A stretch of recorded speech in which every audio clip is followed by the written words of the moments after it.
So his bone, he said his arm was dangling, holding on by flesh. Did he say like why he didn't want to stay on scene if his friend was just hit? He didn't act like he even knew who it was. It didn't just strike your dad. It rolled over your dad. It backed over your dad. And then it went over your dad again. This is it. It is? This is it. Yeah. Who drove it? I don't know. Whatever you do, don't touch anything. On Veterans Day 2023. A time to honor sacrifice, family, legacy. But for 86-year-old Thomas Mao, a proud veteran, it would become the day his own son left him to die beneath the wheels of a truck. This one's getting worse and worse. Well, I mean, it can't get any worse because your dad's dead. At 8:58 p.m., deputies in Pinellas County, Florida respond to a grisly hit and run outside beer bar in Treasure Island. The victim, an elderly man face down on the pavement, limbs broken, his arm held together by flesh. Bone sticking out? Well, so his bone, he said his arm was dangling, holding on by flesh. Yeah. But I mean, I don't think those are going to be from his shoes. Those look like bone. But the watch is pretty messed up. Yeah, but with the watch. So that's what doesn't.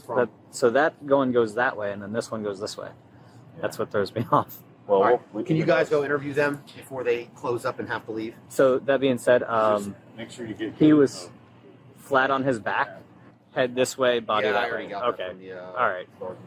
Gotcha. There's his hearing aid right there. Yeah, he's an older dude. Tom's scattered belongings, his hearing aid, a broken watch, sandals paint a picture.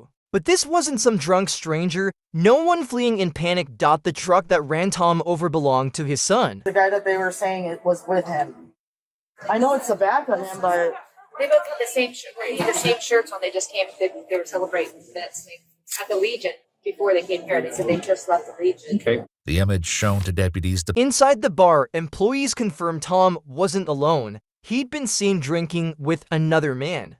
Matching the description, 61-year-old Mark Modham's Sonwo driven down from Michigan with his father just that morning. Critical information with deputies.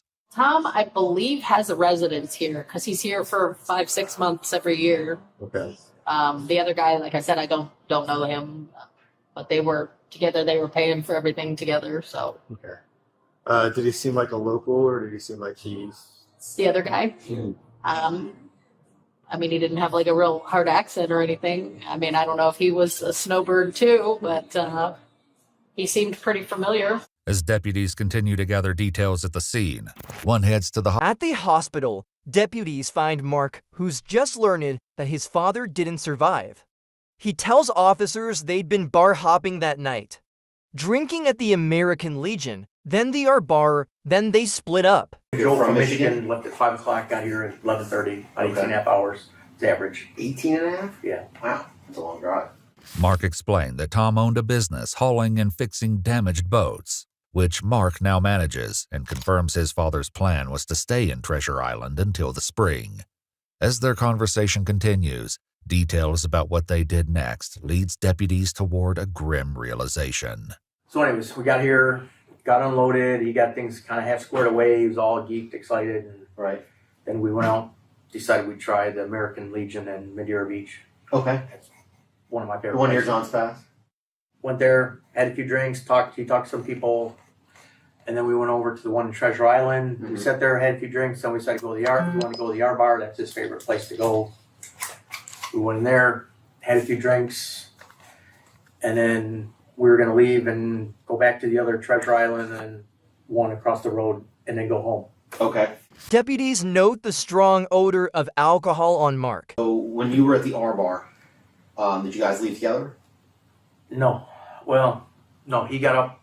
We kind of drank up. He said, all right, we're leaving. And he was going to go back to the Treasure Island, or the one across the street. Uh-huh. And I said, all right, the car was out here. So I said, all right, I'll meet you over there. Mark's story starts to wobble. When Tom didn't show, Mark says he drove around looking for him. Else by any chance? About him? At all? No. Then one of my sisters called me and said they saw something on Facebook. And they got something about my dad. So something about your dad on Facebook? Yeah. Did she send like a picture of it or anything? Yeah, a pedestrian accident. Okay. Why would you think that was your dad though? Why would she think it was your I dad? don't know. I mean, that's kind of. Yeah, you're right. Went over across the street, Right. waited, didn't see him. I I'm walked in, didn't see him, so I started calling. And Right. I'm wondering what. Then I started to come back, and then there was police. And someone said, "Hey, get out of here! There's a crime scene." Right. You didn't think anything of it? I didn't know, so I thought, okay, I left. I Right. drove back to the condo, looking maybe he started going that way. Right. He didn't. What were you? Is this what you wore to the bar tonight? I had a white shirt on. I Long- actually took it off because it was long sleeve. I was hot. Oh, It's okay. laying on a table at the condo. Right. If you want to take me back, you can welcome to see it. Right. In the truck, it's there. Okay. Key.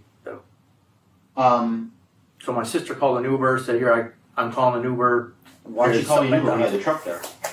She said, "Why don't you take an Uber to the hospital?" Okay. Deputies head to Sunset Cove condominiums. There, they find Tom's black Ram truck. And the truth begins to surface: blood.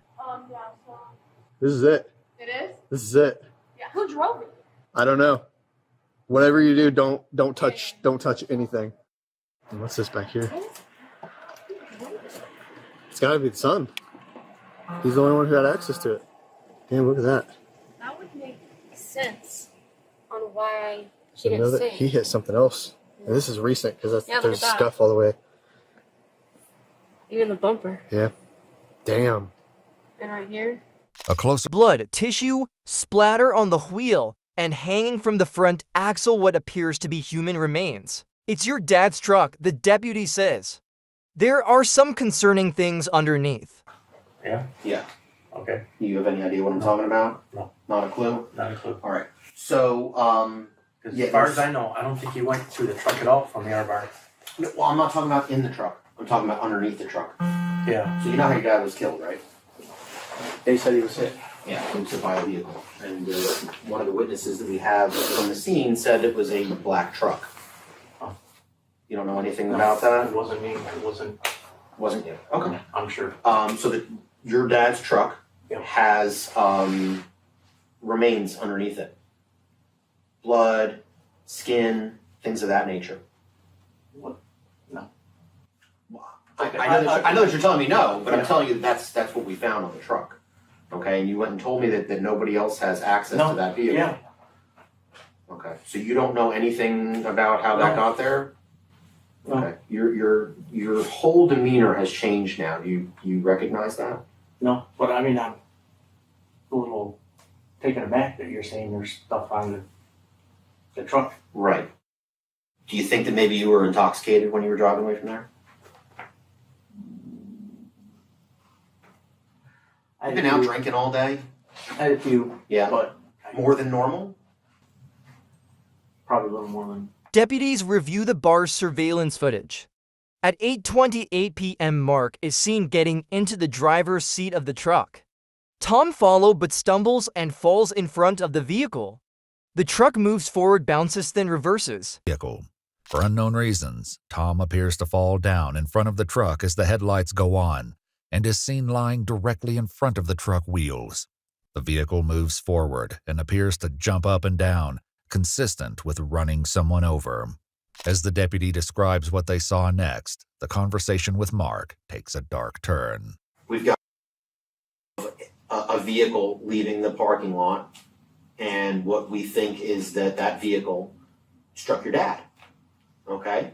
But the problem that I have is it didn't just strike your dad, okay? It rolled over your dad, it backed over your dad, and then it went over your dad again. That's the problem that I have. No way I could have. No way. I'm telling you that that's what happened right before I came here. There's no way I could have done that. Before I mean, am I under arrest? You're being questioned right now, okay? Okay. You're Yeah. not free to go. I can't believe I did. I'm blown away. So I guess Really. I got one. Do you want to continue with the interview? What do you mean continue? Well, I'm going to continue to ask you questions. I advised you of your rights, okay? So you said you understood your rights. My question to you is, do you want to continue with this interview? Oh, you mean? Continue answering questions. Get a lawyer? I'm asking you if that's what you want.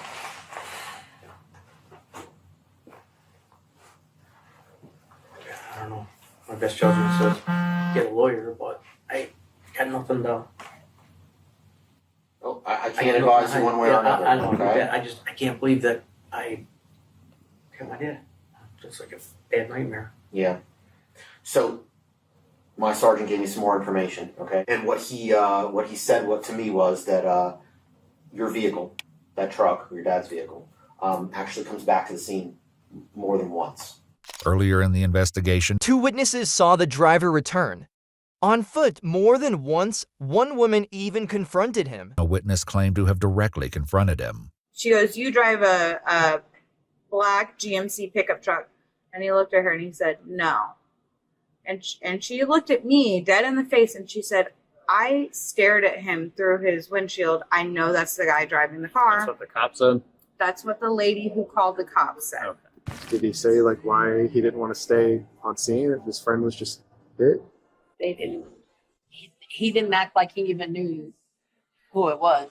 Still, This one's getting worse and worse. Well, I mean, it can't get any your worse job- because your dad's dead. I mean, that's as I gotta bad live as it with can it. get, you know? You're facing your I dad. can't believe I didn't see You got your dad in the headlights, and you go around him like he's just, another person laying on the ground, like a piece of garbage laying on the ground. You drove around him. No, it's my dad. Yeah, but why would you do that? You drove around him I don't remember doing and it. didn't get out of the car to try and help him. I would have got out. I get it. Totally. I would have got out and helped him. I don't remember. But you didn't get out and help him. Okay? You were driving that truck. You didn't get out and help him.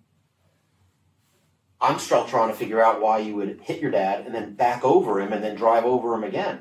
Were you angry at him? No, not at all. Well, that seems like a pretty angry thing to do. It's one thing to hit your dad with the car. I mean, that's maybe an accident, okay?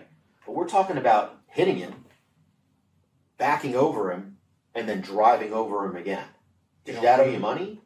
No. Was he taking too much from the business? No. Not paying you enough? Not giving you enough attention? No. As far as the business goes? No, things have been good.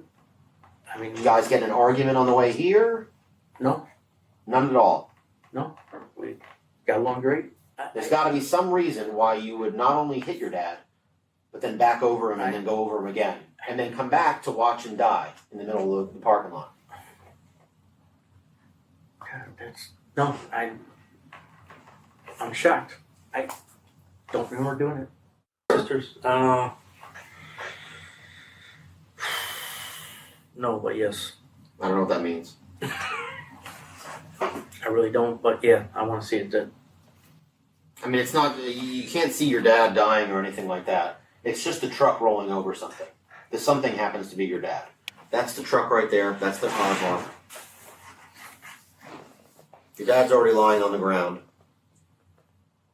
It's went over it again.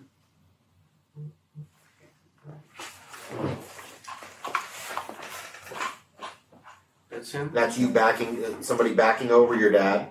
See how the truck jumped a little bit? I do not remember that at all. I don't remember driving around my dad. I would have stopped and tried to help him.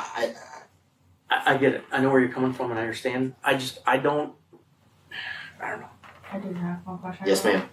This might sound like a random question, just humor me. Do you know what your resting heart rate is normally? Whatever. The reason I ask is your watch, as soon as we started talking about all this, your heart rate jumped up about 20 to 30 beats per minute. Did it? I'm shocked. I'm Looks blown like away. you're at 141 right now. That's pretty high. That's about where he's been. That's But where I was we last- just 42? do- Yeah. I was at Dr. Lynn last week and I was 142 over. And that's That's your just blood pressure. That's your heart rate. That's your so blood pressure. This is Blood your pressure. pressure. Yeah. You jumped up to 169 I won't as I was watching the watch. It just piqued my curiosity. Yeah, no, but I'm shocked. I'm blown away that I did it. I can't believe I did it. I truly can't. That's when deputies tell him they're placing him under arrest, and they'll be doing a forced blood draw. The truck sensors were working. So was the rear camera? They should have warned him. Flat on the ground, the sensors remained inactive, but when movement was detected, a loud tone signaled an obstruction. The rear camera was also deemed to be fully functional. Inside the truck, a bottle of liquor, missing CBD gummies. I got a bottle of liquor.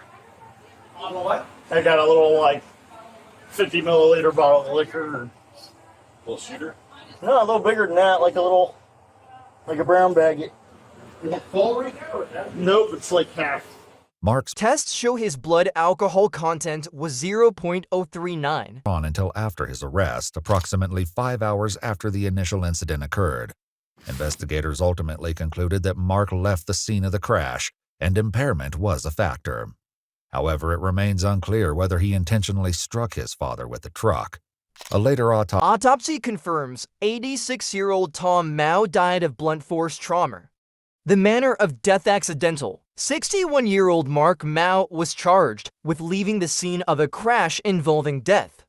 He was released on $50,000 bond. Initially, he pleaded not guilty, but later he took a plea deal. Mark was sentenced to 10 years of probation.